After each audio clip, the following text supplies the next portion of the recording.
Think of the most extravagant house that you've ever seen. They're big, they're beautiful, and their attention to detail is amazing.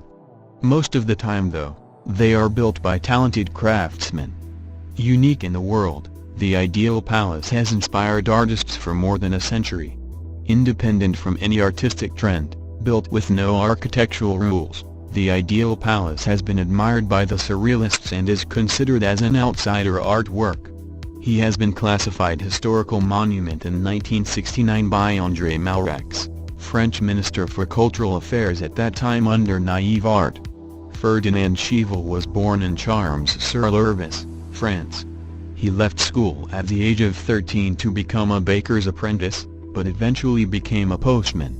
Schivel began the building in April 1879. He reported, "I was walking very fast when my foot caught on something that sent me stumbling a few meters away. I wanted to know the cause. In a dream I had built a palace, a castle or caves, I cannot express it well.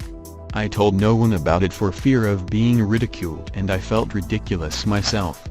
Then 15 years later, when I had almost forgotten my dream, when I wasn't thinking of it at all, my foot reminded me of it. My foot tripped on a stone that almost made me fall. I wanted to know what it was. It was a stone of such a strange shape that I put it in my pocket to admire it at my ease. The next day, I went back to the same place. I found more stones, even more beautiful. I gathered them together on the spot and was overcome with delight. It's a sandstone shaped by water and hardened by the power of time. It becomes as hard as pebbles. It represents a sculpture so strange that it is impossible for man to imitate. It represents any kind of animal, any kind of caricature.